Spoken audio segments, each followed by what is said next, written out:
Kita mulai live. Shalom, Om Swastiastu, salam kebajikan.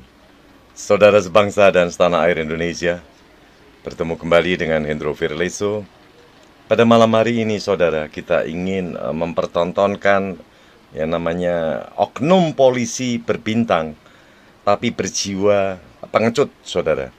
Ya, pengecut dan pembohong, dan itu karena mungkin sudah merupakan karakter. Karena dia sudah menjadi polisi sudah berapa puluh tahun ya. Sehingga itu membentuk karakter seorang oknum polisi yang bernama Ferdy Sambo, saudara. Begitu dia kena suatu kasus, itu tetap sekarang justru ya, begitu dia mengalami kasus, saudara, itu terlihatlah asli daripada karakter Ferdy Sambo.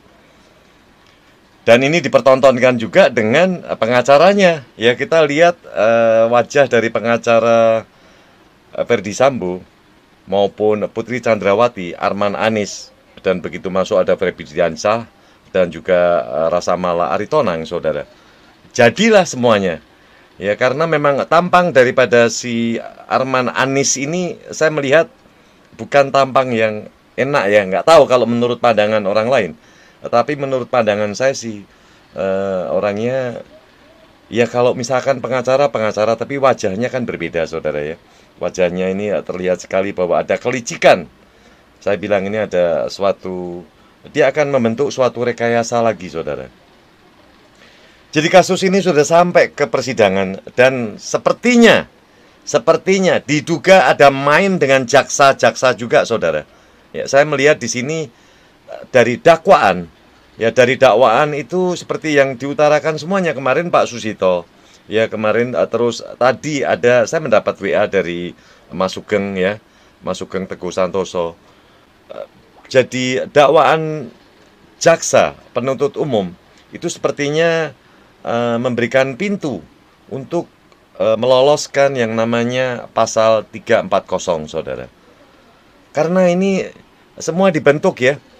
Ada yang pertama kalau kita dengar dari Barada Eliezer, dia bilang perintahnya adalah perintah tembak. Tapi sekarang bisa dirubah menjadi hajar, saudara. Ya kan?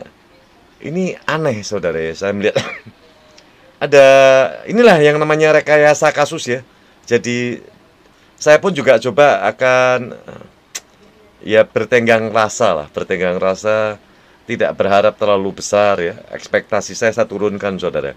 Melihat peradilan yang ada di Indonesia, walaupun dengan diawali, waduh serah terima penuh, wah, kayaknya wartawan kayak heboh gitu, saudara. Tapi kalau di dalamnya udah di style semua, saudara, percuma. Itu hanya pemandangan formalitas saja. Itu hanya merupakan suatu ya untuk menyenangkan hati masyarakat yang menonton aja. Tapi di dalamnya udah di style semua, saudara. Jadi kalau saya melihat jaksanya pun juga katanya, wah jaksa berpengalaman, hakim yang ini killer. Ya saya turunkan aja. Ekspektasi saya turunkan, saudara, supaya tidak terlalu kecewa. Karena begitu melihat semua dengan apa yang diutarakan oleh pengacara Feby Diansyah, dibahas semua, saudara. Jadi dia melakukan verifikasi ke Magelang. Dia cek keadaan rumahnya. Begitu cek keadaan rumahnya, habis itu dia bisa membuat suatu cerita. Nah inilah, dia mengarang cerita juga. Jadi Feby Diansyah akan mengarang suatu cerita seolah-olah ini terjadi karena apa? Terjadi karena emosi. Jadi emosi tapi membutuhkan waktu 1 hari ya. Jadi nanti ditunggu besok.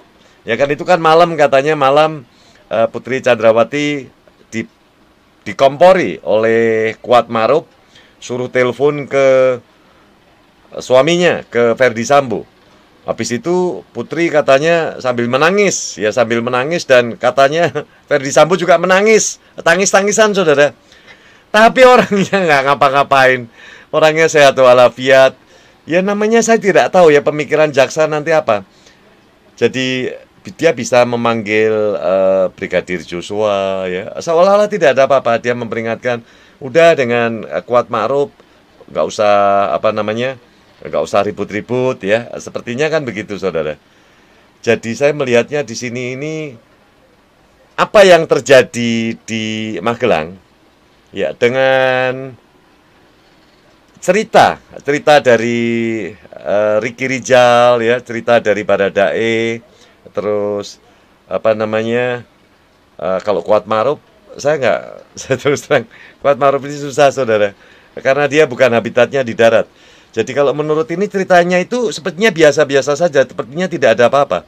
Dan katanya di waktu Putri dia berkata bahwa dia diapa-apakan, ya, diapa-apakan sampai tanda kutip di Ruda Paksa, itu tidak ada yang melihat. Siapapun tidak ada yang melihat, saudara. Lah, apakah nanti cerita daripada Kuat Maruf, cerita daripada Putri Chandrawati, cerita daripada Susi, itu ditanggapi dengan jaksa bagaimana? Saya nggak tahu. Apakah itu juga merupakan bukti, ya, bukti atau keterangan daripada para saksi yang meringankan? Ya, kita lihat saja, saudara. Kita lihat saja supaya tidak terlalu kecewa, tidak terlalu kecewa. Dan nanti saya berikan data-data, saudara. Ada lucu, ya, nggak ada kata-kata hajar. Pertama itu nggak ada kata.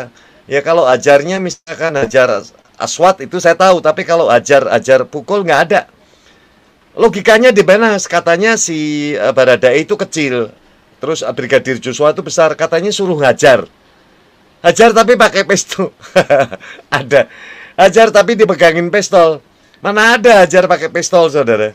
Dan waktu pertama kali itu kan juga waktu di rumah Seguling, itu kan dia menawarkan pertama kali kepada Ricky Rijal. Kok bisa berubah? Pertama kali Ricky Rijal ditawari untuk menghabisi, ya, menembak. Tapi Ricky Rijal bilang, waduh, saya belum kuat mental. Apakah dengan menghajar harus kuat mental? Harus kuat mental. Jadi saya bilang, ini aneh-aneh, saudara, aneh-aneh, ya, keterangan daripada, saya juga heran juga, ya, mengapa dunia pengacara, saudara, dunia pengacara tuh saudara-saudara juga bisa, saudara hafal aja semua misalkan, ya, tapi dengan persyaratan harus sarjana hukum, itu aja. Sarjana hukum, habis itu Anda saudara mengikuti apa namanya, mengambil tanda anggota pengacara. Itu selesai sama semua pemikirannya. Lihat, pemikirannya kadang-kadang aneh-aneh, saudara.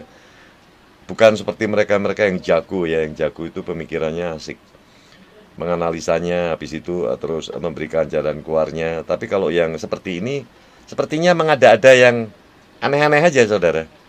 Ya, kita lihat aja, nanti kita lihat aja data-data yang saya berikan, karena saya tidak berani menaruh ekspektasi saya yang terlalu tinggi.